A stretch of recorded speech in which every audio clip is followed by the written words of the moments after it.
حسيتوا بالزلزال؟ وهيئة الأرصاد بتقول إن في زلزال تاني تقريبا كده، دخلنا في حزام زلازل ولا إيه؟ ربنا يستر. البيوت اتهزت والناس جريت في الشوارع، نزلت في الشوارع مش جريت.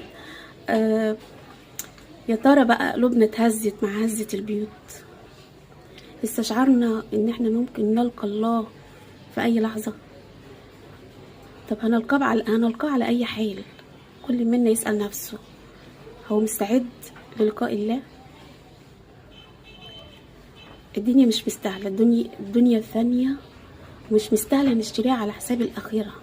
مش مستاهلة ان احنا نظلم بعض، ولا نجيب في سيرة بعض، ولا نيجي على بعض، ولا ناكل حقوق بعض. الدنيا ثانية، والدنيا ساعة، مش مستاهلة.